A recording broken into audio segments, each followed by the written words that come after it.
Welcome to Study Loop. So here we are given a cylinder that contains helium gas with a constant number of moles, and this gas goes through a change in temperature, so some heat is added to it.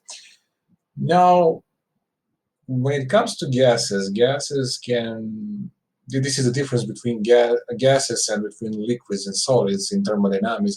Gases can go in two ways. Their heat can increase in two ways.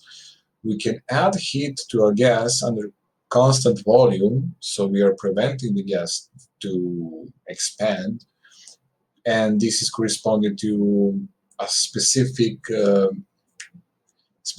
constant. This is the constant here, which is called the heat capacity. This is heat capacity under constant volume, and this heat capacity is different from the heat capacity, for example, Cp, we call it that way, which is corresponding to pressure being constant. Because if the pressure is constant, then the gas is expanding and it's doing work to its surroundings. While in the case when the volume is constant, then the gas is not doing any work to its surroundings. It's only doing work to itself or to its internal energy. So for the part A, we need to solve the heat that is needed to change from T1 to T2, and these two temperatures are given under constant volume. So we're using this formula, Q equals NCV delta T, and we can expand the formula by saying the number of moles times heat capacity under constant volume times the difference in temperatures. This is going to be T1.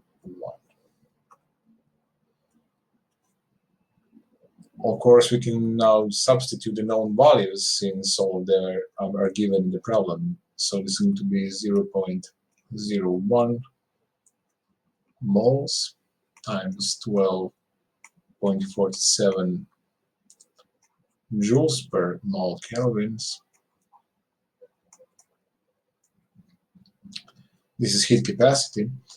And then we have times 340 minus 300 kelvins. Finally, this will be equal to Q equals 4.99 joules.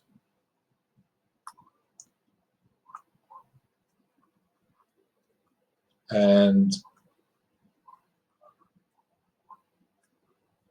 this is the solution for the first part of this problem. So we can also draw a little diagram here.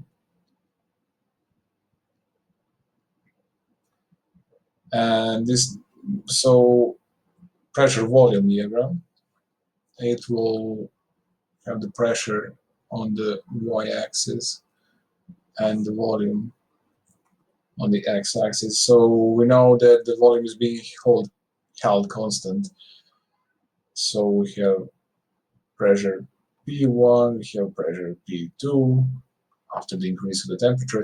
We have some constant volume here, V1, that doesn't change, and the whole process can be described with one vertical straight line.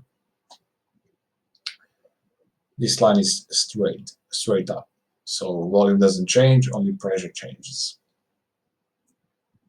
And this solves for the part A. Now for the part B of this problem,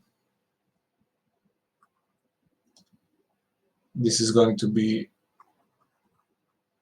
to solve for the same heat, the heat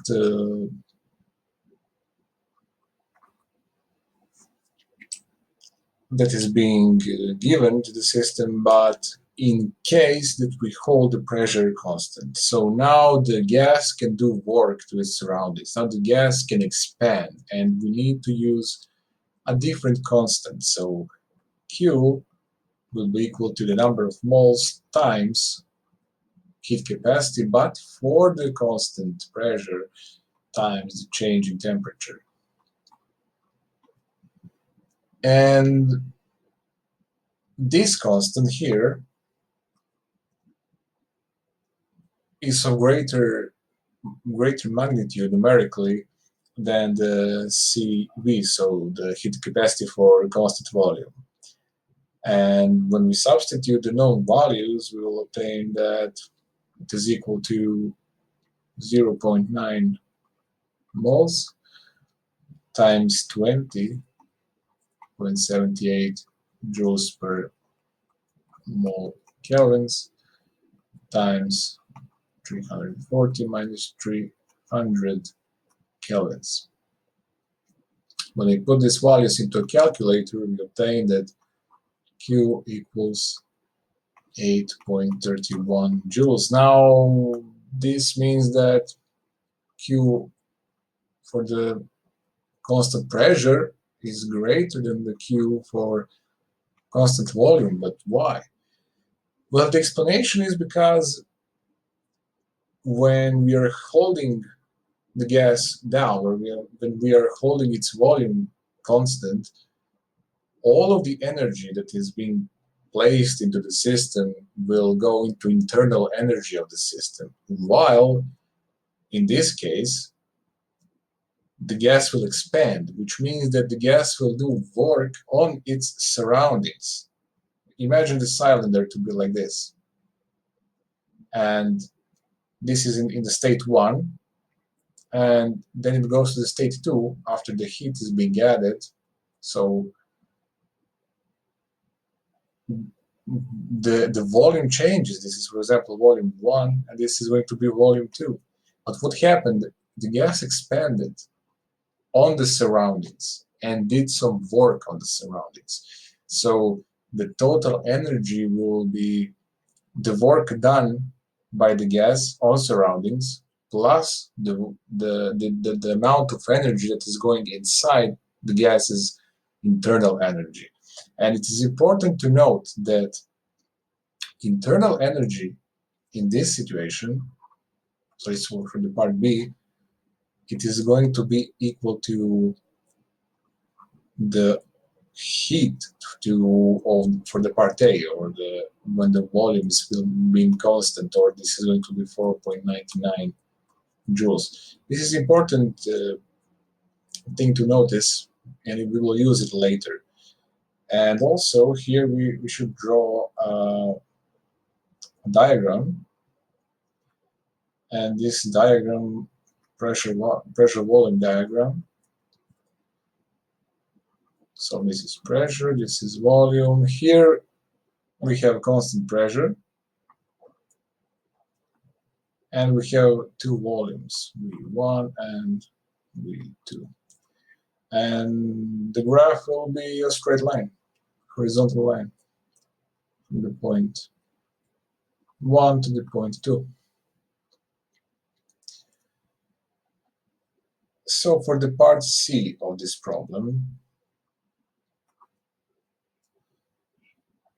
we need to explain exactly why more heat is required when the pressure is constant than when the volume is constant. Well, like we said, that is because when the volume is constant, all added heat goes to increase the internal energy of the system.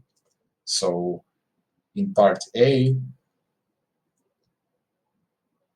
we'll say it like this: when volume is equal to constant, this implies all Q heat goes to U, to increase the delta U. It is only increasing the internal energy, while when P is constant, then all of the heat added goes to delta U and work done on surroundings. And this is why essentially heat added for the part B of the problem was larger than the heat added for the part A of this problem. And finally, we need to solve the part D of the problem. And in this part, we will solve for the internal energy when the volume is constant. So this can be done immediately from the first law of thermodynamics.